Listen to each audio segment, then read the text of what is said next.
thank you for being here today. Help me in welcoming Scott Tishmer.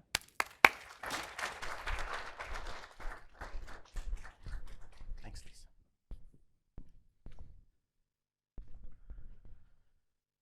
Thank you, Lisa, and thank you for having me, for being here for this training today.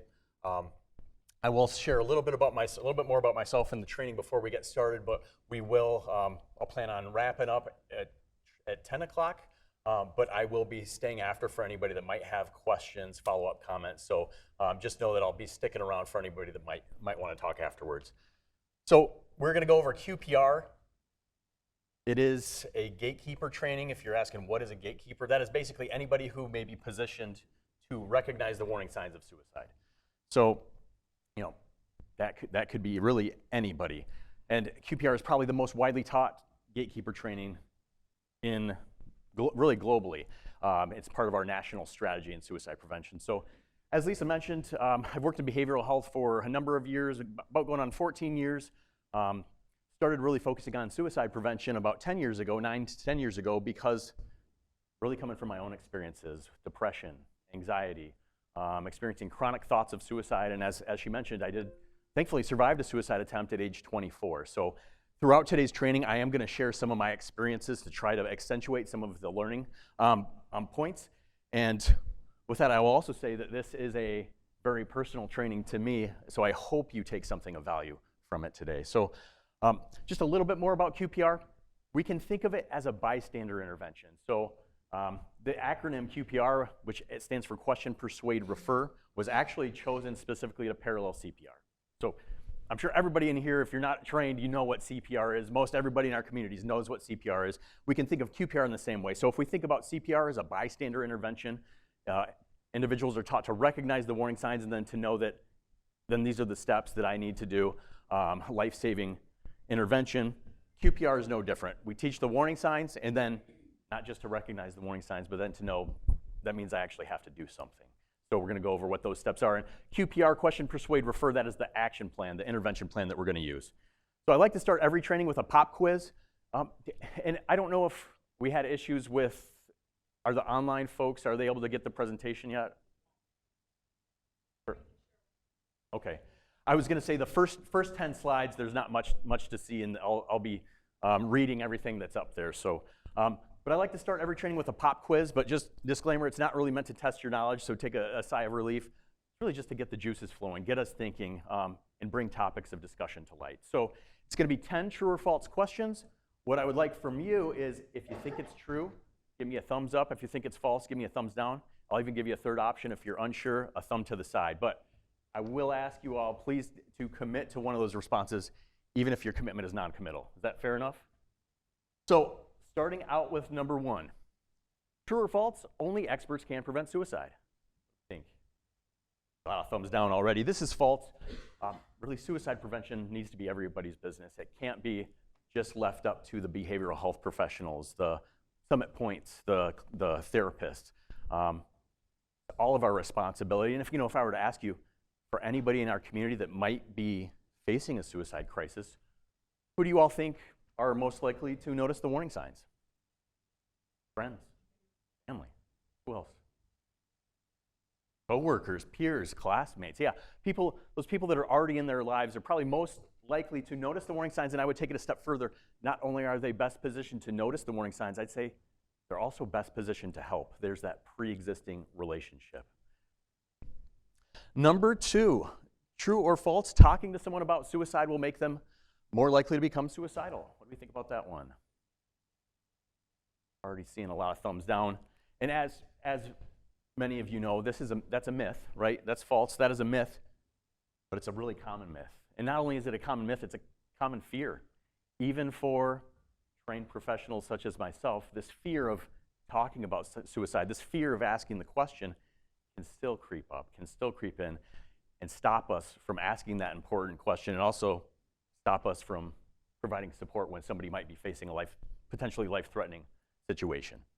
So talking to someone that is not going to put that thought in their head. One thing we don't have to worry about, if I'm concerned about somebody, worried based on what I'm seeing, what I'm hearing, and I ask them, have you been having thoughts of suicide? One thing we don't have to worry about is them saying, I wasn't a second ago, but now that you mention it, great idea. That does not happen. We don't have to worry about that. So talking to someone, especially on a one-on-one manner, actually has a better chance of reducing the risk rather than increasing it. So while this is true, it's also important to know the caveat to this is when we're talking about suicide in public discourse. So think about the news, different types of media, television, social media, which many of us are on. The way we talk about suicide does have a potential to have harmful effects or protective effects. So just an example of the type of messaging, public messaging, that might actually increase risk for those exposed to that messaging is, think about after a celebrity or a public figure has died by suicide. When we see headline after headline after headline after headline about that suicide, we see an increase in suicides. If those news reports include things specific, like the method that the person used, we see an increase in that specific method. So important for us to be aware. We are a social species. We are social beings. We are imitative beings. We view others' behavior as a model for our own. So if we're talking about suicide or suicide prevention publicly, including sharing articles on social media, it's really important that we follow safe messaging guidelines and aren't sharing things that might actually do more harm than good. So for anybody that would like more information on that, you can check out, there's a very concise resource online at reportingonsuicide.org. That's .org. Reportingonsuicide.org just kind of goes over do's and don'ts that can be helpful. Number 3, true or false? Most people who attempt or talk about suicide are just doing it for attention. What do we think about that one? Mostly thumbs down, and I should have said, hopefully these start out fairly easy. They might get a little bit trickier as we go on, but this is false. But this is a really common misconception, I would say, for people expressing thoughts of suicide. This is a really common response they might get from the people around them, their loved ones, their friends. This response where it's like, yeah, I hear them saying this, but they would never actually do that. They would never go through with that, right? Or even for somebody that has made a non-lethal attempt, people in their lives might say, I'm not worried because if they really wanted to be dead, they wouldn't still be here. These are common responses. And I think, we should acknowledge there might be a reason for that. There might be a logic to that. In most of our cultures, death is scary. Therefore, suicide is going to be scary. When something creates, elicits fear, that's usually something we want to avoid. So that kind of nothing to see here, I think, is partly that avoidance response, not really wanting to face that as being a possibility. I think the other way I look at it is, if somebody's talking about suicide, saying they want to die,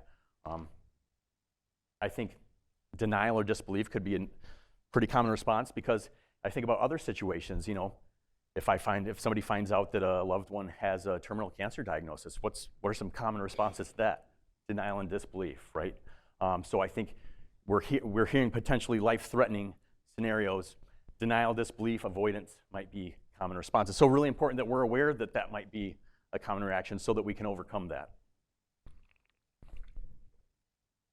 And just one last thing I'll say about this, if we are hearing somebody talking about suicide or seeing behavior that might be indicative that somebody has made an attempt or maybe thinking of suicide, if we're having those thoughts that, well, they're just doing this for attention, or if we're hearing that from other people, a real simple reframe we can maybe do is say, well, maybe instead of viewing that as attention-seeking behavior, we view that as help-seeking behavior. Maybe that is reaching out for it. Maybe that is them trying to get help, trying to reach out for help. Which I think if we take that perspective, it's going to increase the chances of that person receiving help rather than receiving judgment. Number 4, true or false? Suicide is the second leading cause of death for young people ages 10 to 34. Thumbs up true, thumbs down false, decide if you're not sure. And if you were paying attention earlier, you already got the tip on this one. Yes, this is true. If we looked at the last 8 years of data in the United States, out of all the ways that young adults are dying, second leading cause of death, suicide. Now, the top 3 leading causes of death for young people typically are fatal injuries, which makes sense. So accident, suicide, homicide, fatal injuries. When we're younger, we're typically otherwise healthy, not necessarily dying from other diseases and ailments that we may die from as we age. But fatal injuries, and sometimes if we look year to year, or if we narrow that age bracket, those top 3 might trade places, but pretty consistently, accidents, suicide, homicide. And the accidents portion, for younger kids, a large percentage of that, motor vehicle accidents. But moving into adolescence, a larger percent of those accidents are actually accidental overdose deaths, which there's a lot of overlap between accidental overdose and intentional. We don't always know somebody's intention when they've overdosed. So while this is important to know, I mean, if we're in this age demographic, if we work with individuals in this age demographic, if we have loved ones in this age demographic, suicide risk is something we need to be paying attention to. But while that's important to know, it's also important for us to know that in the United States, suicide rates and suicide risk increase with age. Increases with age. It's not a straight linear increase, but overall, total population, suicide rates, suicide risk increase with age. The main point I'm trying to make here is there is no age demographic that is immune. Furthermore, there is no cultural demographic that is immune to suicide, regardless of, so there's no religious demographic, ethnic demographic, racialized demographic that is immune to suicide. Suicide is a global issue. It impacts all society. So if we are seeing warning signs, hearing warning signs, we need to assume the person may be at risk, regardless of, we can't say, well, I know they're in this category, so we're good. Number 5, true or false, once a person becomes suicidal, they will always struggle with thoughts of suicide. What do we think about that one? Thumbs up true, thumbs down false, to the side if you're not sure.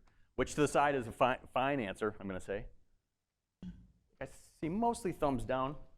This is false, but again, another common misconception. And I liken this kind of to this thought of, I don't know if you've ever heard, once you see something, you can never unsee it. So this fear that once somebody has suicide as a solution, they're always going to carry that around with them, in their back pocket if things get hard.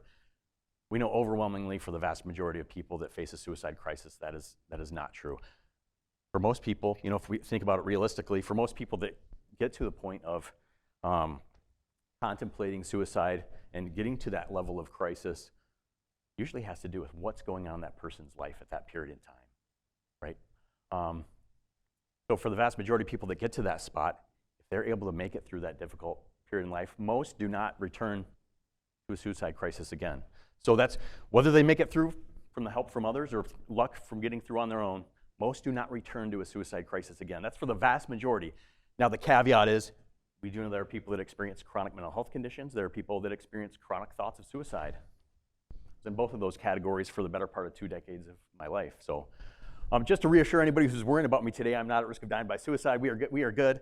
But I do think we need to kind of rethink the way we talk, with the way we think about suicide risk.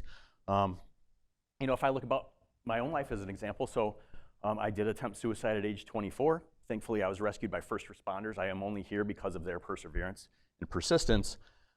But if I look back, the struggles, the stressors I was going through at age 24, my life looked completely different in my 30s. My life now looks completely different in my 40s. So just to say that because somebody is struggling now with thoughts or behaviors, that they're always going to struggle, that is simply untrue. And furthermore, we all have the capacity to learn new ways of thinking. We all have the capacity to learn new ways of being. So I think one thing I really want to stress is that if those of us in this training today, if we really want to prevent suicide, I think we need to come from the philosophical perspective that if somebody is still here, there is still hope, period. They are still here, there is still hope. I don't care how many times somebody's struggled, how many times they may have been through the system, hospitalized. If they are still here, there is still hope. There is no person on this earth that is destined to die by suicide. And unfortunately, that's another myth. Some people will say, well, if somebody really wants to die, there's nothing that can be done. That is the farthest thing from the truth. Number 6, true or false? Of those who die by suicide, 80 to 90% give no warning signs. What do you think about that one? See some thumbs up, some thumbs down, some to the side. This is false. And statistically, this was a bit of a trick question. Actually, what studies have shown is that of those who have died by suicide, 80 to 90% did show warning signs, even in the weeks preceding their death. So we're going to go over a variety of warning signs today. What we cover today are just going to be the more prevalent warning signs. We're not going to be able to cover a comprehensive, exhaustive list, but we'll cover the more prevalent ones. Number 7, true or false, individuals who self-injure are suicidal.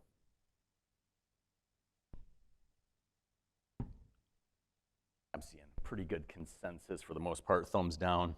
That is false. And certainly, definitely the way this is written, this is false. But when it says self-injury, probably what often comes to mind For most people, maybe cutting, but it really could be any harm to one's own physical body. If we're seeing signs that somebody's hurting themselves, we cannot assume that that is suicidal in nature. We can't assume that that person is having thoughts of suicide. But a couple things, one, if we're seeing signs that somebody's hurting themselves, we should probably be concerned about that. We should also really be concerned about maybe what may be going on in their life that is causing distress, that is leading to that behavior. But we should probably also be asking the suicide question, because we do know that self-injury is one of the more prevalent risk factors. And that's whether it's non-suicidal self-injury or suicidal self-injury. It is a risk factor, so we should probably be asking that question. But we can't make the assumption. I think that's important that we distinguish that. And so, the other reason this is important is because when we get to the point of asking that question, it could be a very different question if I ask somebody, are you thinking of killing yourself versus are you thinking of hurting yourself? Those could mean very different things. So if we are worried somebody is thinking about suicide, we want to be very clear, very direct when we ask that question for a couple important reasons. One, by speaking directly, openly about suicide, by asking directly and openly, it communicates, hey, I'm okay talking about this. I'm not ashamed to talk about this. If you are having thoughts of suicide, if that's what you're going through, I want to know. I'm here to listen, right? The other reason is just for the sake of clarity, right? When we ask somebody that question, we want them to have the best chance of correctly interpreting what we're asking them, and then when they respond, we want to have the best chances of understanding their response. So just even going back to this example, if somebody may have a history of engaging in non-suicidal self-injury, so maybe as a form of a coping mechanism, albeit maladaptive one, and I say, are you having thoughts of hurting yourself? Well, what does that mean? Are you talking about the cutting or the self-injury, or are we talking about suicide? So again, we want to be as clear as possible. And not everybody's thoughts of suicide are necessarily going to be tied to some construct of hurting themselves. So some people's thoughts of suicide might be more a thought of wanting to go to sleep and never wake up. So again, just want to be clear and concise when we ask. Yeah. So great point. And I don't know if everybody could hear, but the statement was, for a lot of people that engage in non-suicidal self-injury, it might be a form of self-punishment, whereas for many people that make a suicide attempt, it may be a form of escape. And what we know just from studies of asking people that engage in self-injurious behavior or people who have survived suicide attempts, we know that some of those motivations can be present in both of those populations. So if we look at self-injury, especially if somebody's doing that as a coping strategy, it might be a form of self-punishment. It might be a form of distraction. It might be a form of escape. There's a multitude of different reasons why somebody might engage in non-suicidal self-injury and the outcomes to that. And I would say the same thing with suicide attempts. For some people, it is a form of escape. For some people, it might be a form of punishment. I don't deserve to live. For some, so each individual person that gets to either of those points has a unique individual trajectory. But those are some of the important motivators. I would say there's a plethora of other ones that we could talk about too. But yeah, great point. Thank you. And I'll go back to talked about just messaging the way we talk. So if we say that, if we make these assumptions, start to make these blanket connections, somebody who's hurting themselves is suicidal, I think we might start painting narratives that might not be true, which I think has a potential to increase risk for folks that may identify with that. Number 8, true or false, the majority of adolescent suicides are caused by bullying. See some thumbs down, some thumbs up, some thumbs to the side.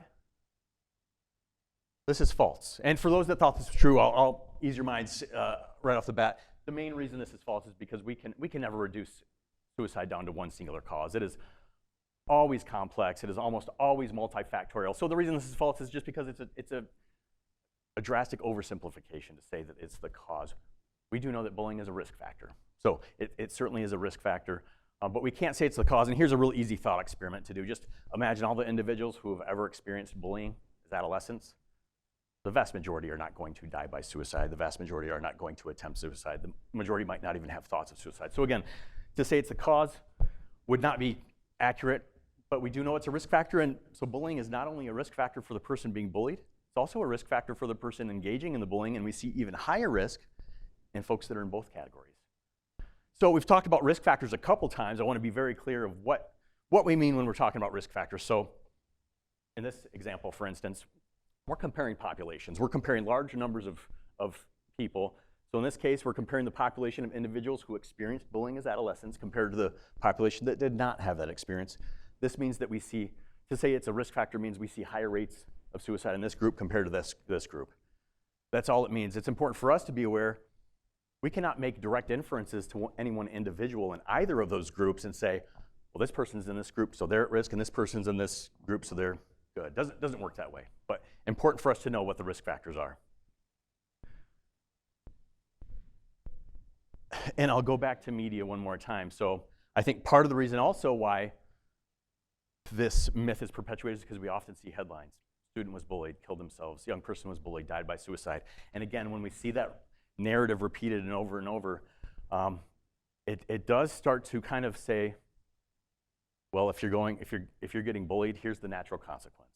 I think it starts to perpetuate this narrative that could be a model where somebody could say, well, I identify that with that, which might make suicide more acceptable because I see that narrative over and over. So again, the way we talk about suicide in public discourse, really important. Last things I'll say about this, so we cannot interview suicide decedents, those that are no longer with us, but we can interview the next closest proxy, those that have survived near lethal attempts. And so simply, just as far as interviewing attempt survivors, bullying is not the most prevalent risk factor that comes back. In fact, some of the most prevalent risk factors often are pretty mundane things, relationship difficulties. So for younger kids, relationship difficulties with their immediate family, parents. Moving into adolescence, more of that becomes difficulties with peers and especially intimate partner relationships, but pretty mundane things like relationship disruptions are some of the more prevalent risk factors. And there have been interviews of adolescent attempt survivors trying to figure out what are some of the leading internal factors that led to their attempt. And when I share the top 3 from this particular study, it will sound very obvious, kind of a no-brainer. So the number one most common response was pain, psychological pain. They were in psychological pain. That was the number one. Second one, hopelessness, right? Makes sense. Third one was escape, which for many people that attempt suicide, it may be a form of escaping what they're going through. Number 9, true or false? Firearms are the most common suicide method used, accounting for over half of all suicides in the U.S. What do you think? Thumbs up true, thumbs down false, to the side if you're not sure. I'm going to say I think I'm seeing mostly thumbs down, some thumbs up, but mostly down. This is true. This is true for the United States. This is true for Michigan. This is definitely true here in Calhoun County. Any idea why that might be?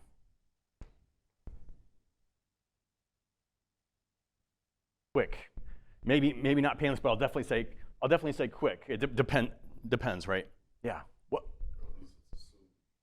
Yeah, which might make it more attractive, right? Absolutely. Other thoughts? Yeah.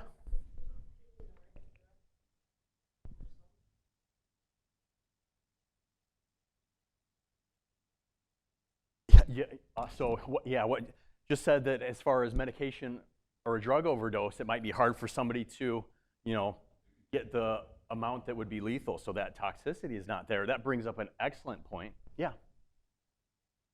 Statistics you had read earlier were that most of the suicides were done by men. So if that's correct, men tend to go right for something that's going to be immediate and quick, like a gun, versus women who tend to do more pills or cutting their wrists.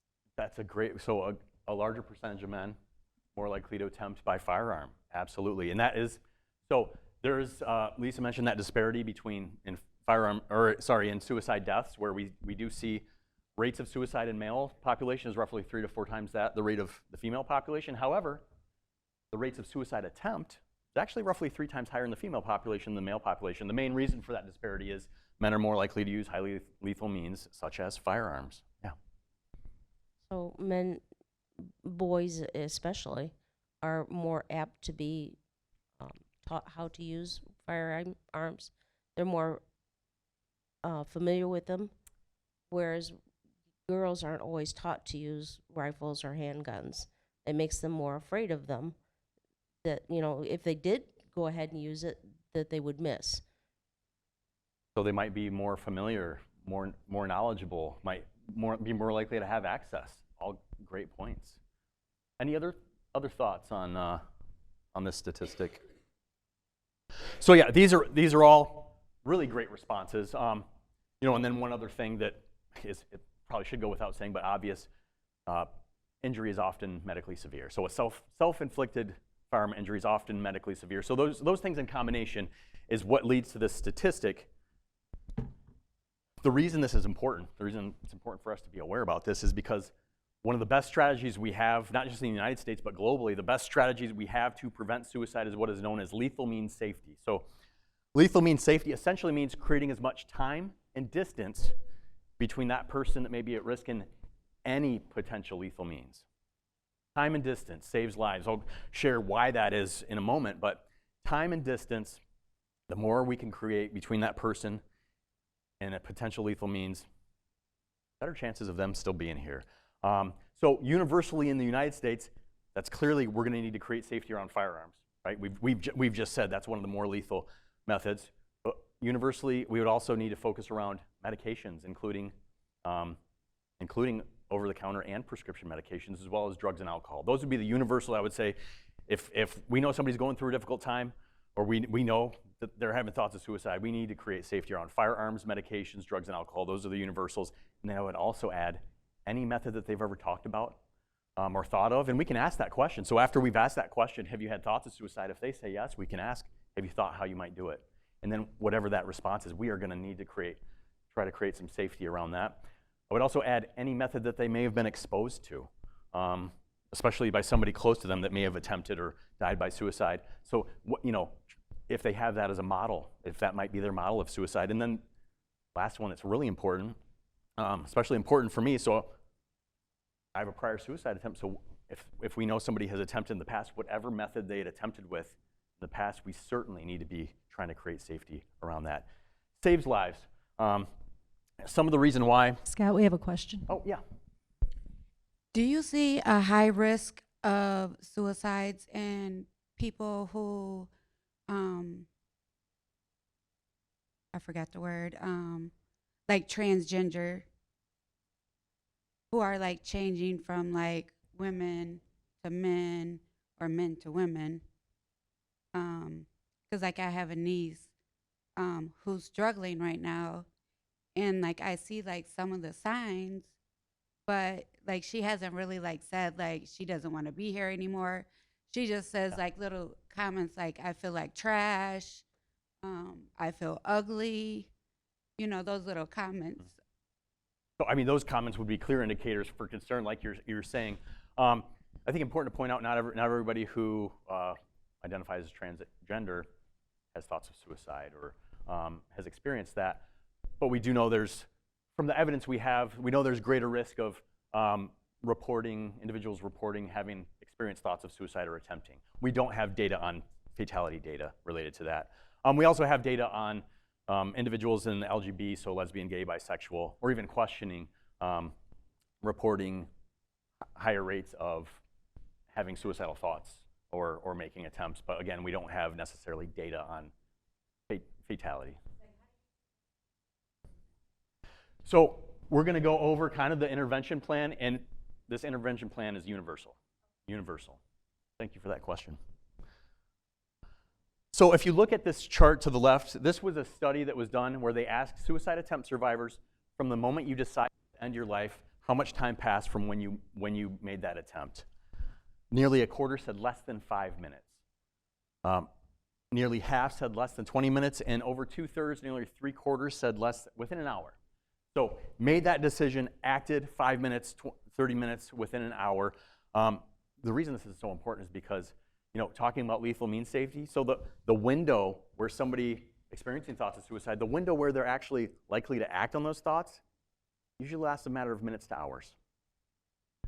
If they don't have immediate access, they don't have immediate availability, they get through that time period, more often than not, they're still here with us. In fact, for the most people that have faced a suicide crisis, a lot of them, if they're just able to wake up the next day, that level of risk of acting drastically diminished. It doesn't mean all problems are solved, that there's not still risk there, but that level of risk of acting drastically diminished just by having time. So we want to give people time. And then this graphic on the right just kind of depicts what we were already talking about, firearms. So these are lethality rates of firearm attempts we see 85 to 90% with firearms, whereas with all other methods combined, 5%. But I don't want you to see that 5% and say, well, that's an innocuous number. I mean, that's thousands upon thousands of people that we lose due to other methods of attempt. So again, firearms, medications, drugs and alcohol, those would be the universals. And just one more visual to kind of demonstrate that crisis window. So this just depicts, a hazard has been encountered, so that might be a precipitating event that could lead to a level of crisis. And notice again, where that risk is acute, really a matter of minutes to hours. So again, if somebody's able to get through that peak period, again, more often than not, they are still here with us. So the last question I have for you, it's really more of a personal yes or no question. So for this one, instead of thumbs up, thumbs down, all I want you to do, if it is a yes for you, if you could raise your hand. If it's a no, you don't have to do anything. I have lost someone, friend, family member, or somebody else to suicide, or I have struggled with suicidal thoughts or behaviors at some point in my life.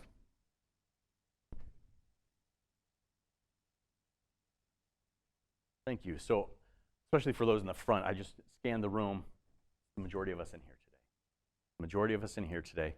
I think it's really important to acknowledge when we're talking about statistics, we're talking about real people. We're maybe talking about our life experiences, potentially our loved ones, things we've gone through. So I want to say anytime we're doing a suicide prevention training, it can be really common for our thoughts, our memories, our loved ones, our experiences to come to mind. So just know that can be a very normal experience. I do want to say that if anybody has been impacted recently and finds it you're having trouble concentrating, focusing on today's training, first thing I'll say is just please be kind to yourself. If today's not a great day for it, be kind to yourself. The other thing I would say is please let myself or Lisa know. Just want to, we're going to be offering this training again. Want to make sure you can potentially take it at a time that might be better for you. And then two, just want to make sure everybody's doing all right today. So with that, thank you so much for your participation in that pop quiz. 100%, we all passed with flying colors. So we're going to jump into QPR. And as I already mentioned, it is an acronym. Stands for Question, Persuade, Refer. And that is the intervention plan we are going to use to support somebody who might be thinking of suicide. And the tagline is, ask a question, save a life. So when we apply our intervention plan, when we apply QPR, we are not providing counseling, we are not providing therapy. What we are doing is we are offering hope through positive action. So myths and facts, we've covered these and then some with that pop quiz, so I'm going to skip through those. But if you are ever concerned about somebody, if you're seeing things, hearing things that make you think this person might be thinking of suicide and you're feeling stuck with what to do, one of the most important things you can do is just simply by asking the question, bringing the topic to light, rather than letting somebody struggle in silence. So, clues and warning signs. Take all signs seriously. The more clues and signs observed, the greater the risk, and that bears worth repeating. The more clues, the more signs observed, the greater the risk. So, if we're seeing things, hearing things, we need to be taken into account with the context. What else do I know that's going on in their life? What else am I seeing or hearing? Trying to figure out that context, trying to figure out, okay, I'm hearing this, but what does this mean, right? Today we're going to cover direct verbal clues, indirect verbal clues, behavioral clues, and situational clues. So starting with direct verbal clues, and these should be the more obvious statements that somebody might say that would be an indicator that they're thinking of suicide. I've decided to kill myself. I wish I were dead. I'm going to commit suicide. I'm going to end it all. If such and such does not happen, I'll kill myself. So these are pretty clear, right? I mean, we can tell the person's either talking about suicide or talking about being dead. That's pretty evident. Not a whole lot of ambiguity there, but I do have to ask, is it possible somebody could make any of these statements and not actually be having thoughts of suicide? Yeah, I see a lot of heads nodding. Very possible, right? We use language to express ourselves in a variety of ways. Not everything we say is meant to be taken with face value.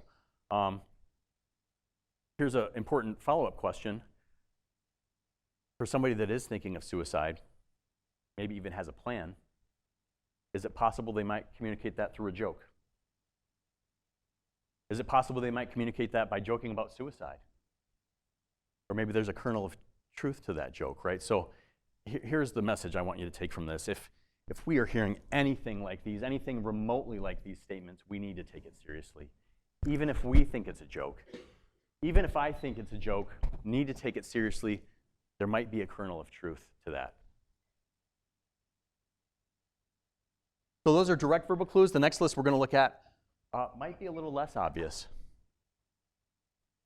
I'm tired of life. I just can't go on. My family would be better off without me. Who cares if I'm dead anyway? Just want out. I won't be around much longer, or pretty soon you won't have to worry about me. So with these indirect verbal clues, it's not quite as clear. There's a bit more ambiguity there, right? Can't necessarily definitively tell that they're talking or thinking about suicide, but I think we can definitely see themes of hopelessness, themes of isolation, of feeling trapped, of wanting escape, themes of feeling like a burden. So we can see these themes popping up here. So if we are hearing statements like these or similar, we need to be, again, going back to what is the context? What else is going on in this person's life that may be leading to that? Trying to figure out, okay, I'm hearing this, but what is the meaning of this? And we need to be asking clarifying questions. And not just to ourselves, but probably we need to literally be asking clarifying questions to that person. You know, if they're saying, I just want out, we need to be asking, you know, out of what? Our relationship, your job? What are we talking about here? I won't be around much longer. Are you moving? Where are you going? Yeah. You passed? I'm sorry. Thank you for sharing that.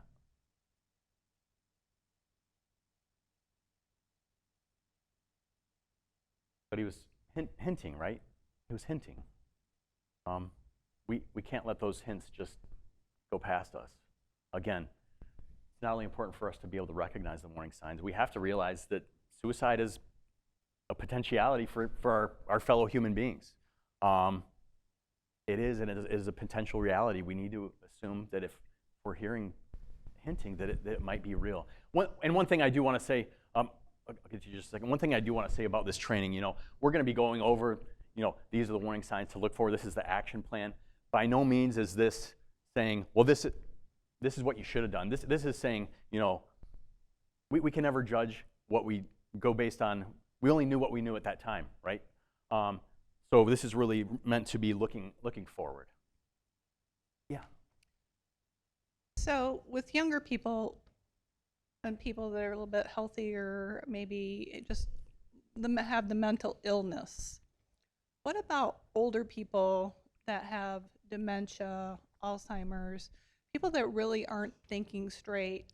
For instance, I have an aunt. Unfortunately, I've had to put her into an assisted living, very nice assisted living, good people, taking very good care of her. But I get calls in the evenings, late at night. I'm done. I can't be here anymore. I'm going to kill myself. They're stealing from me.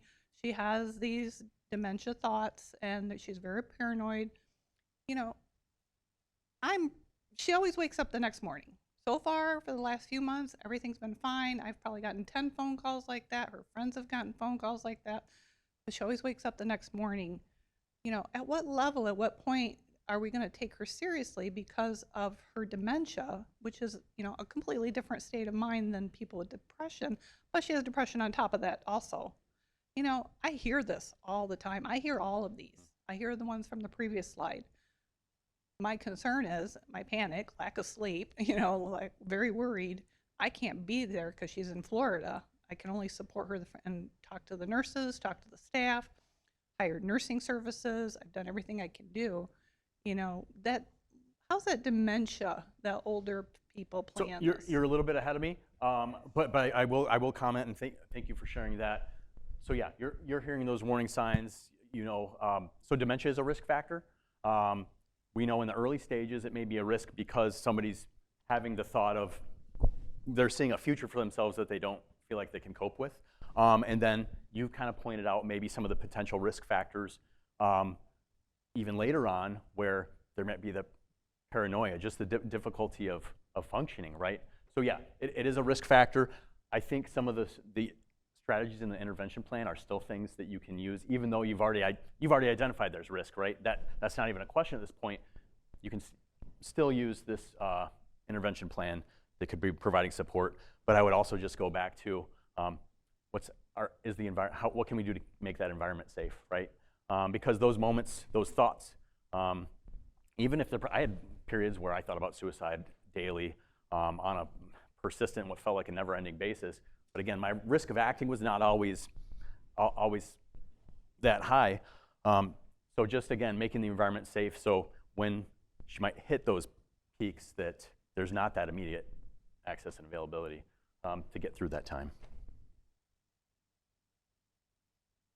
And you are already ahead of me. Usually I ask, are there other indirect verbal clues that you can think of? And so I do thank you both for sharing on that.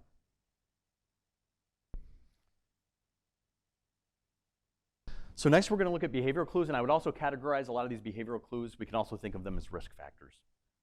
Any previous suicide attempt, and if you were to ask, what is the biggest risk factor? From what we know of, that is it. If a prior suicide attempt, that's the biggest risk factor that correlates most closely to suicide risk that we're aware of. I think a statistic I think is important to share is that what we know about suicide attempt survivors, that the vast majority of people that have survived an attempt do not later die by suicide.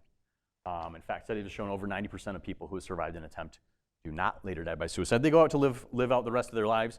But I think even if we looked at so in one study, roughly 7% that did later die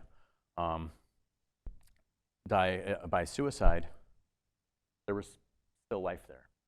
It could have been 5 years, 10 years, 20 years later. There was still life there, which tells me also there's still opportunities for intervention. So even for, if we're viewing populations as categories, even for the highest risk category, still nobody is destined to die by suicide. Another behavioral clue, if somebody's acquiring a gun or stockpiling pills, these are things we would certainly want to be looking for, or if somebody's trying to access or acquire any potential lethal means, or researching. Many times people will see web browser histories, Google search histories. Those are clear indicators that I need to be actively stepping in, providing support if we're seeing any of those signs. But again, this is another area where context matters, right? We live in Michigan. So hunting is a fairly common activity. So if somebody's leading up to the hunting season buying a new rifle, is that a suicide warning sign? Probably, unless there's more information there, probably not, right? But what if the scenario is a little different? What if it's somebody who is looking to purchase a handgun, has never had interest in the past? I know they're going through a divorce, struggling at work. That's a different scenario, right? We should be looking into where is this coming from? Co-occurring depression, moodiness, or hopelessness. Putting personal affairs in order. So if people are acting in ways that don't quite fit what we would expect at their stage in life, maybe tying up loose ends, maybe speaking with some degree of finality. Those would be potential behavioral clues. Another good example would be giving away prized possessions. So something we know is cherished to that person or pets that we really need to be trying to figure out where is this coming from. That could be a clear indicator that somebody may be thinking of suicide. Sudden interest or disinterest in religion. I would also add preoccupation with death or preoccupation with the afterlife could also be a behavioral warning sign. For me, taking myself as an example, it was a preoccupation with death, but it was really a preoccupation with suicide. So all the media I consumed, television series, movies, books, very focused on the theme of suicide. Those would have been clues. Even after musicians had died by suicide, I was more drawn to listen to their music. Kind of fortuitously, that reading books about suicide is partly what led me to pursue psychology and be able to do the work today that I find so valuable. But at that time, those would have been clear warning signs, clear clues. Drug or alcohol abuse or relapse after a period of recovery. We know that substance use disorders carry a heightened risk correlated with suicide risk. But I don't want to just talk about, that's on the negative side. On the positive side, we know that sobriety is a huge protective factor. It's by no means a golden armor, golden shield, but sobriety is a huge protective factor. But any idea what the connection between substance use disorders and suicide risk might be?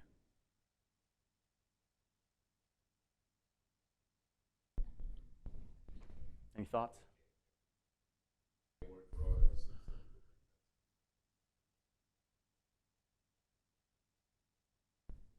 So if that's somebody's coping, if that's how they're getting through life and they can't have access, that could create a sense of hopelessness or just that pain, right? Yeah, that could definitely be connected. Yeah. Couldn't, if you're in an altered state of mind, the ideology of suicide is more prevalent. So if you're drunk or you're buzzed and you're not in the right state of mind, you could be more apt to attempt suicide or even commit suicide completely. Absolutely. So impaired executive functioning, right, might have increased impulsivity, just impaired judgment, which could increase the chances of attempt. Absolutely.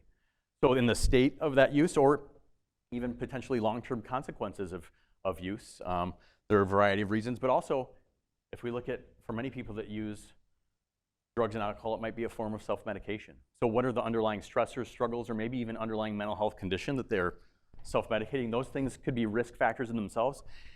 And then if we look on the back end of substance use, some people, especially individuals with substance use disorders, might face some very negative social outcomes, potentially lack of employment, maybe even lack of housing, fractured relationships with their families.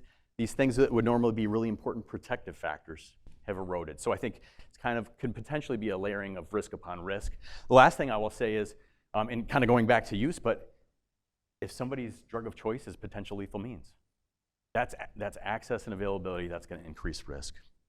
And then the last one on here, unexplained anger, aggression, and irritability. And so we talked a little about the disparities between men and women, and I usually try not to focus too much on different demographic populations because sometimes our minds can be prone to create archetypes, or we don't always view statistics in a way that actually fits reality. So, but I do want to mention, it's theorized potentially part of that disparity, or maybe partly why men are more prone to use highly lethal means might have to do with traits of aggression, if we think about the role of testosterone. So traits of aggression and also traits of impulsivity have been correlated with suicide risk. So these are behavioral clues. Next, we're going to look at situational clues.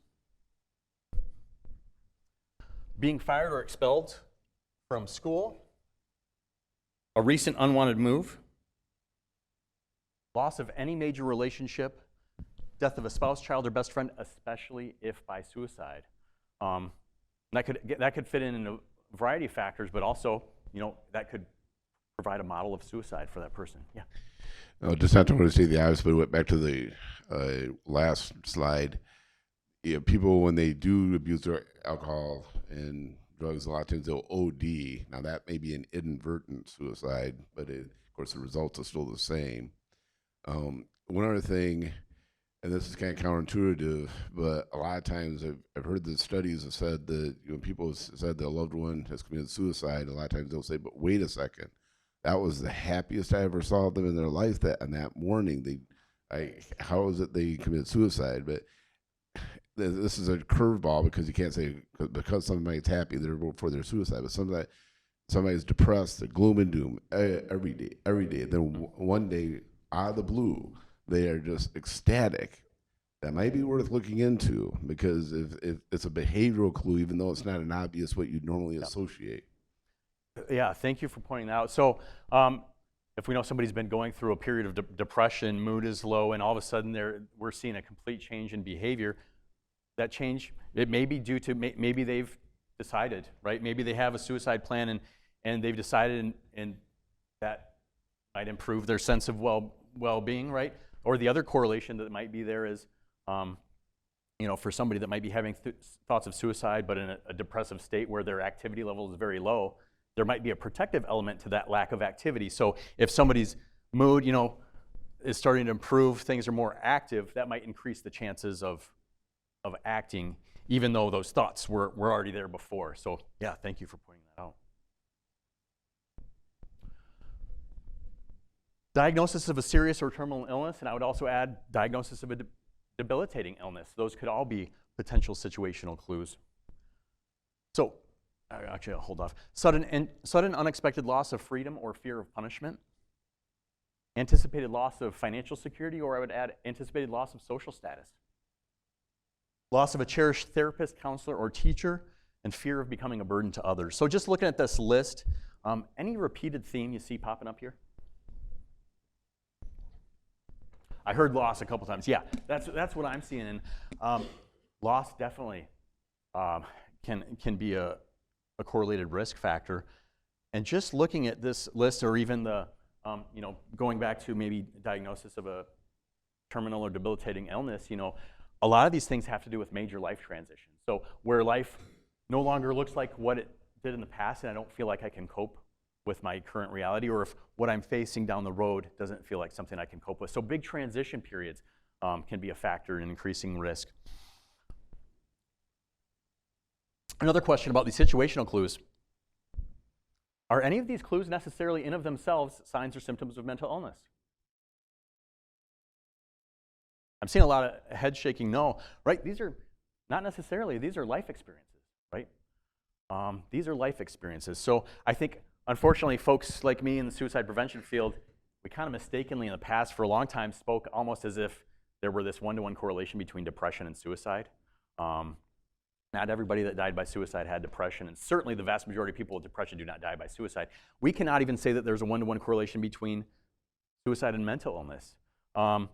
There's a bigger picture there. I mean, I think this slide kind of demonstrates that pretty well. Difficult life experiences is part of that picture. So we do know that, I do want to say, mental health disorders are prevalent risk factors, but again, there is a bigger picture there. We don't have a ton of time, so I don't want to talk too much about theory, but I do want to share a little bit about theories of trying to explain why people die by suicide. So over the last 100 years, there have been a variety of theories, and in fact, after somebody has died, usually that's the big question we're left with. Why? Why? I don't think there's ever going to be a universal theory of suicide. I think there are always unique individual trajectories that get somebody to that point of making a lethal attempt, but some theories do explain a decent proportion. So I do want to share with you what's been the preeminent theory of the last 20 years. So it's known as what is called the interpersonal theory of suicide. So this interpersonal theory of suicide, it was posited by Thomas Joyner out of Florida State University. The reason this theory is so important is because prior to this, most theories really only talked about what factors might lead somebody to have thoughts of suicide, so a desire for suicide, which is certainly important, and his theory certainly took that into account. But he not only looked at what factors might lead to desire for suicide, but also asked the question, what factors might give somebody the capacity to make a lethal attempt? So those are two different things. What factors might give somebody the capacity to make a lethal attempt? Because here's the fortunate thing is that for most people at most times, even for somebody having thoughts of suicide, most of the times our self-preservation instincts keep us here. So he's trying to ask that question, what might push somebody over the threshold to actually be able to make that lethal attempt? So in the capacity component, he focused on what he called acquired capacity, which could be gained through repeated exposure to life-threatening events, repeated exposure to trauma, to death, or even going back to the example of self-injury. So if somebody's habituated to hurting themselves, their own physical body, that might increase their capacity to follow through with an attempt. Even like intravenous drug use, there is theorized could be correlated as well. So acquired capacity. Later theories have also looked at things like dispositional capacity, which would maybe be more biological related elements. So again, like traits of aggression, traits of impulsivity. Further theories have also looked at just practical capacity. Again, access, availability, know-how, that capacity. So that's the capacity component. And then the suicide desire component. There were two main factors that popped out in his studies. One of which he called thwarted belongingness. So think about isolation, loneliness, lack of connection, lack of belonging. We can certainly see where a lot of these situational clues might play into that. And then the other component was what he called perceived burdensomeness. So perceived burden. It's not necessarily that others view me as a burden. It's if I view myself as a burden. That is a huge risk factor. In fact, in his studies, that perceived burdensomeness correlated more closely to suicide than even depression, which again, we used to almost speak as if those things always went hand in hand. So perceived burdensomeness, thwarted belongingness, and then that element of capacity are really important to be aware of. So we are getting to the point of asking the question. I'm going to do a time check again. So we're going to have to move through this pretty quickly. So if it's all right, we'll save questions to the end. But like I said, I definitely have time to stick around, and I'll see if we can get some group Q&A time. So we're getting to the point of asking the question. Before we ask that question, some tips to think about. If in doubt, don't wait. If the person is reluctant, be persistent. Talk to them alone in a private setting. Allow them to talk freely, and give yourself plenty of time. So these first 4 tips or 5 tips are really meant to give that person the best chance of opening up to us. When we're asking that question, we want to give them the best chance of opening up. And I'll share, so I attempted at age 24. I started experiencing thoughts of suicide around age 14. Kept those thoughts a secret. Didn't tell anybody, a secret for a decade leading up to that. I even had aborted attempts prior to that where I set off with the intent to end my life. Thankfully, was able to stop myself, but didn't tell anybody, kept that as a secret. And that secret, that was a huge burden I carried around. There's a lot of shame that also went with that secret. So we want to give that person the best chance of unburdening that. That's what some of these tips are for. These tips are also meant to reduce the chances of getting that false negative. And what I mean is, when we ask that question, we've been having thoughts of suicide, and they say, no, I'm good, but they're really not. The last tip, have your resources handy. So knowing what your next step is, knowing either local or national crisis helplines, if the person sees a therapist or counselor, maybe having their contact information ready to go. If there's somebody that you know is a good support to that person, whether it's a friend, family member, pastor, maybe having their contact information ready to go, because here's the thing, if we ask that question and we do in fact find out that yes, this person is thinking of suicide, that's not something any one of us should be taking on our own. We need to get elicit other people's help. Just question about resources though. So as of July of last year, we now have a 3-digit suicide and crisis lifeline. Does anybody know what those 3 digits are? 411 is a number, but thinking of something different. I'm not sure what that one is. So there is an 8. So we all know about 911. So this is brand new, and we've just started promoting it, marketing in Michigan. We have 911, 988, 988. So it's the 988 Suicide and Crisis Lifeline. This is huge. I mean, this is a huge.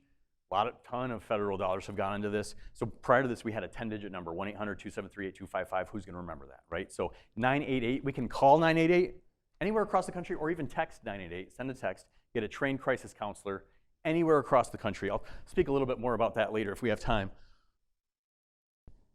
So remember that how you ask the question is less important than the fact that you ask it. We can't let the fear of saying the wrong thing, we can't let the fear of doing the wrong thing stop us from asking that question, from providing support.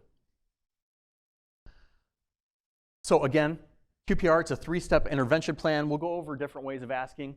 Again, we need to ask directly, but we could also use a less direct start with a less direct approach. How to persuade someone to stay alive, how to persuade someone to want to accept our help, and then how and to whom we're going to refer them for help. So again, at some point we need to ask directly, but we can start with a less direct approach. There might be a couple reasons. One, if we think it might make it feel safer for that person to open up to us, we could start with that approach. Or if we're just having a difficult time, broaching this topic, we could start with this approach. So here's an example, kind of building up to it. Have you been unhappy lately? Have you been very unhappy lately? Have you been so very unhappy lately that you've been thinking about ending your life? Or do you ever wish you could go to sleep and never wake up? So kind of asking a little bit tangentially to maybe make it feel more comfortable for them to open up to us. Here's some examples of different ways to ask directly. When people are as upset as you seem to be, they sometimes wish they were dead. I'm wondering if you're feeling that way too. Or, you look pretty miserable. I wonder if you're thinking about suicide.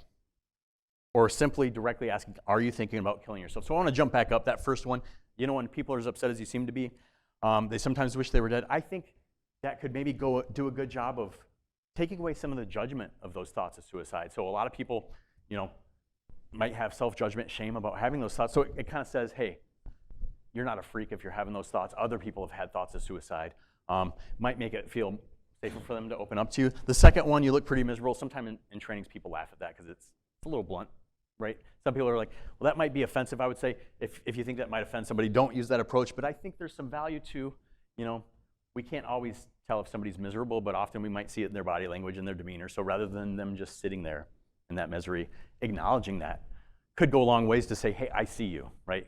Which could help them feel seen, understood, connected, help them open up. And then again, the last one, just asking directly. So for the sake of today's training, in longer trainings, we would break out into pairs and do role playing, but I'll spare you of that. But all I want to do is just a simple call and response with you all. So just to start out, I'm just going to say the word. All I want you to do is to repeat the word back to me. Suicide. I'm going to say that again. Suicide. Now, I'm going to ask the question. All I want you to do is just to ask the question back to me verbatim. Are you thinking of suicide? Are you thinking of killing yourself?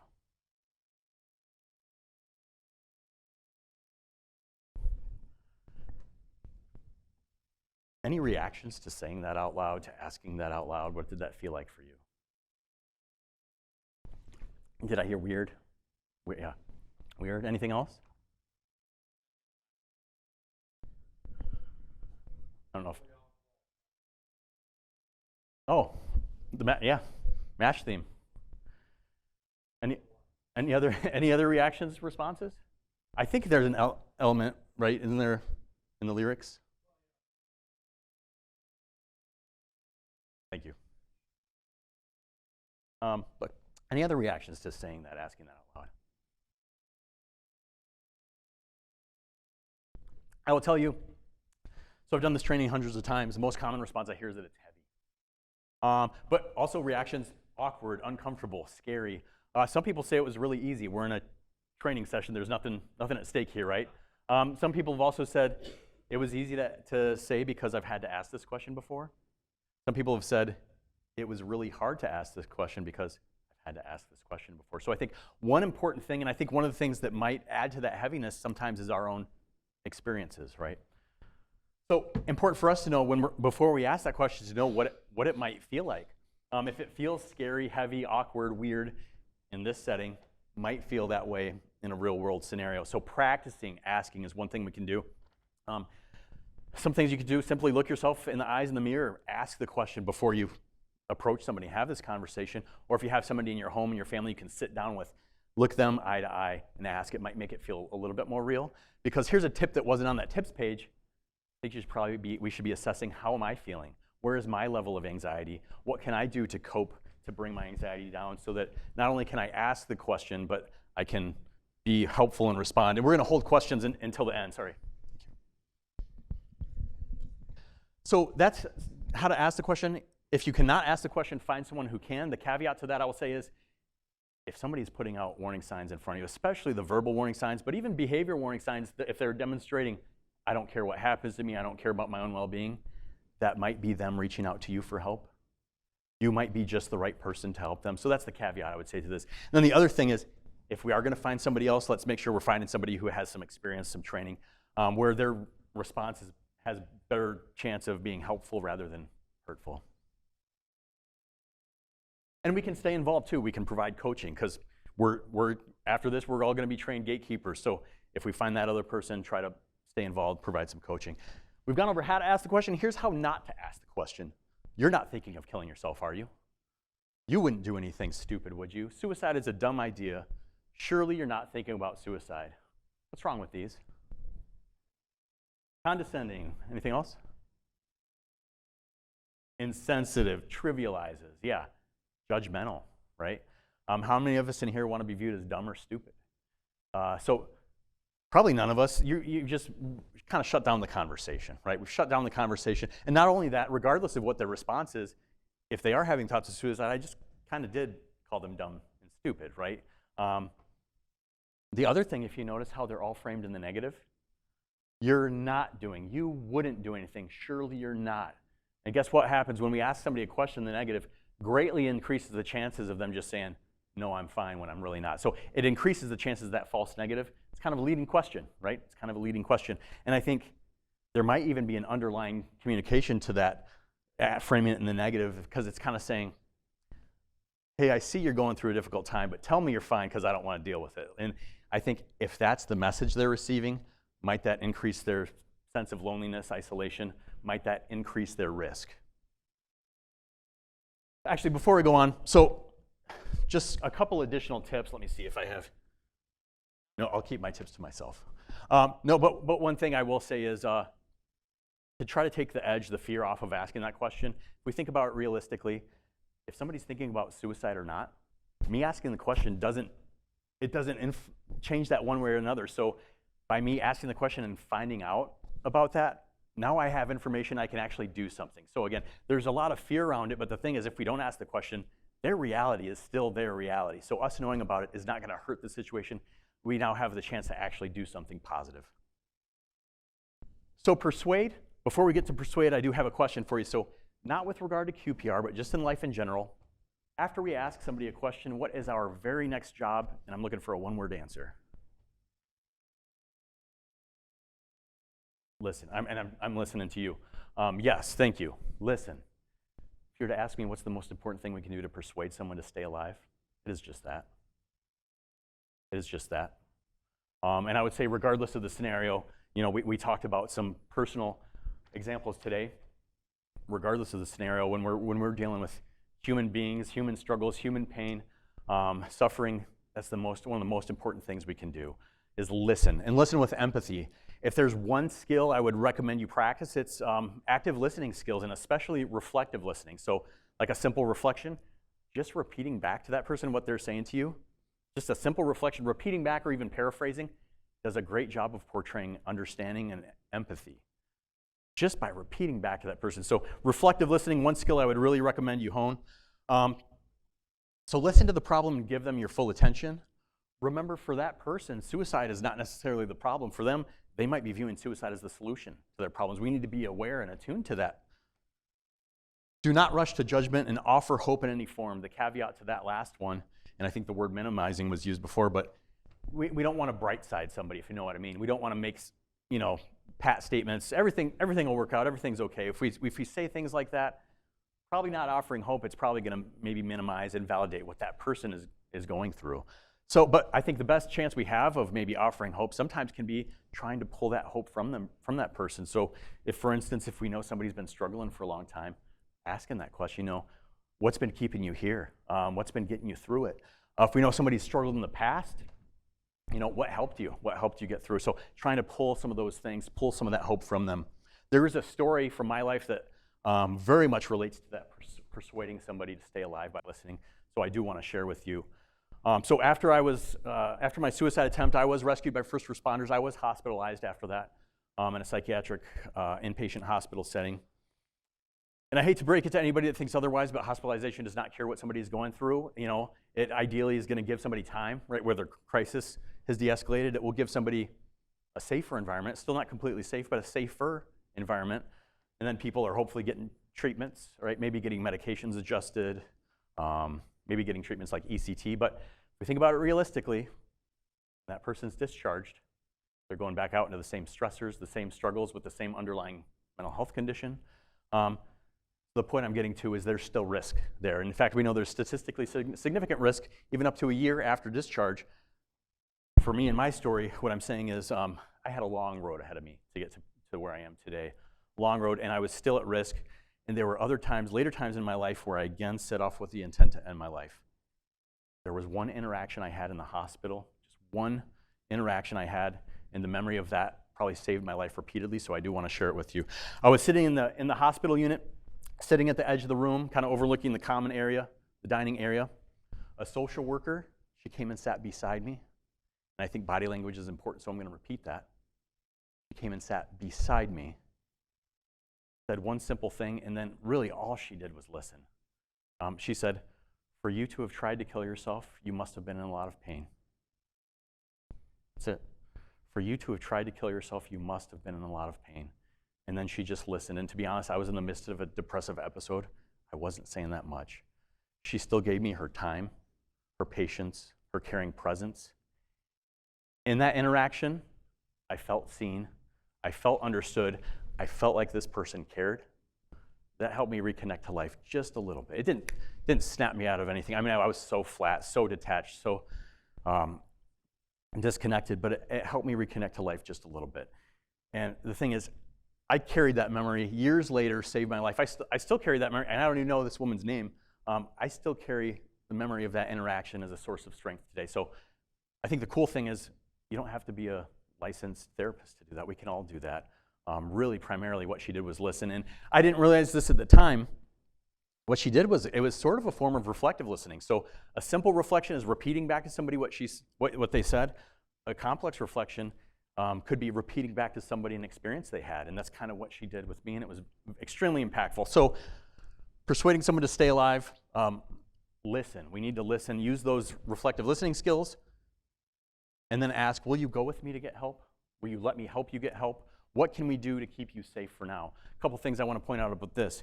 If somebody is to the point where they're thinking suicide is the only way out, we are going to have to take the lead. We're going to have to be directive, but we need to do it collaboratively. Again, even going back to that body language, remember she sat beside me. We need to do it collaboratively. Notice the use of we language. What can we do to keep you safe for now? We're going to get through this. But we do need to be directive. And here's what I'll say is, if we ask that question, will you go with me to get help? Somebody might say, there's nothing out there that's going to help me. If that is the response we get, we're probably going to need to go back and do some more listening. So maybe ask an open-ended question, tell me more about that. What makes you feel that way? And again, use those listening skills when they're responding to you. That is so important, so important. And as far as the reflective listening, I will say I'm not a natural at it. I have to practice it. It feels mechanical to me, but it works. It works. So we've asked the question, we've asked directly, we've listened and persuaded primarily by using those active listening, reflective listening skills. Next, we're going to refer, and this is where I'm going to tie it back to that CPR analogy. So when somebody is applying bystander CPR, that is life-saving support. That is life-saving support, but you know what? Somebody's probably calling 911. Medical professionals are probably going to come and provide some really life-saving support. QPR is no different. When we apply QPR, when we use those skills, we ask the question, we listen, that is life-saving support. But we need to get them connected to professional supports, and that's where this comes in. So it says suicidal people often believe they cannot be helped, so you may have to do more. I'll say you probably will have to do more. The first best referral involves taking them directly to someone who can help. So in Battle Creek in Calhoun County, we're lucky to have a 24-hour psychiatric urgent care. So a facility, a physical space to go to specifically designed for behavioral health, mental health, substance use issues and crises. That is huge. So it would be going, hey, I got you. I know where to go. We're going to go to first step. Or it could be sitting down and, hey, I know the 988 Suicide and Crisis Lifeline. Let's call this together. Or maybe if they're reluctant to do that, hey, I'm going to use my phone. We'll text 988. We're going to get through this. We're going to get support. I know what to do. So that's the best option. I would say if there's a workplace scenario that you're concerned about, going to your counseling resources here, that would be, but going with that person could be your step. Next best referral is to get a commitment from them to accept help, but you make the arrangements. Because here's the thing. If I say to somebody, I know you've been going through a really hard time. Here's a card. You should probably call this number. That call's probably not going to happen. I mean, especially if they're hopeless where they think nothing's going to help, that call's probably not going to happen. So you help set up that appointment, that assessment. Or if they already have a therapist or counselor, if you can help set up get that next appointment scheduled, doing that for them. Third best referral is to give referral information and try to get a good faith commitment not to attempt suicide. What I'm going to say is, if I'm worried somebody might not be here tomorrow, that's probably not going to cut it. But I think it's important to acknowledge there are times in life where we might have limitations to what we can do. This person might be in Florida, right? I've had many instances where I'll see warning signs on social media. Sometimes it's somebody I barely know. Sometimes it's somebody that lives halfway across the country.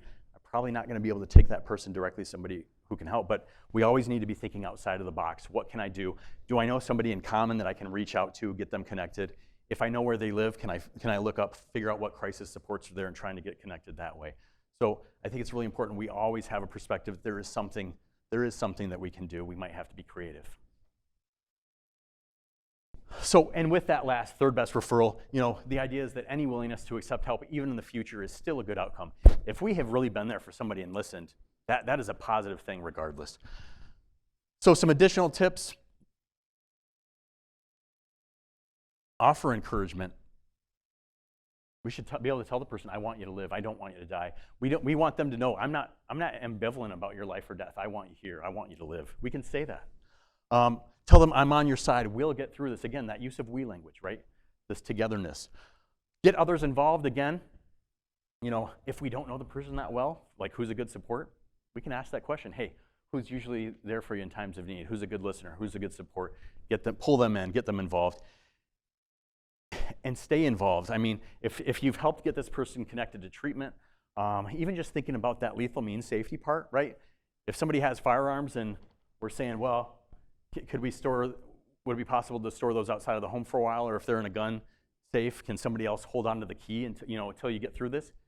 Somebody's going to need help to do that, right? Maybe that can be potentially our role. So being involved and then following up, with a visit, a phone call, ask them out to lunch, ask them out for coffee, show them that you care. There's been study after study after study of what are called non-demand caring contacts.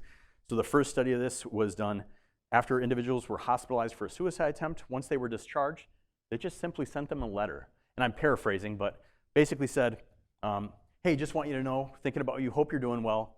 If you need to get a hold of us, here's how. Signed, Scott.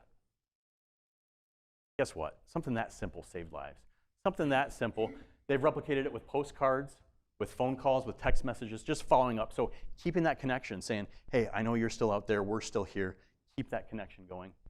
And let the person know that you care. Caring may save a life. So in summary, when you apply QPR, you plant the seeds of hope. It is that hope that helps prevent suicide. So we talked about resources. Not only is 988 our suicide and crisis lifeline, it is our veteran crisis line. So that also used to be that same 10-digit number. Now it's dial 988, press 1. And just another reminder on here, reach out together. And I will also say, if anybody in this room is ever facing a situation where you're having thoughts of suicide, just find one person, a buddy, a friend that you can reach out to and say, hey, I need help now, because if I look back, if I didn't have to keep all of this a secret and try to go through, navigate this on my own, would have been a heck of a lot easier.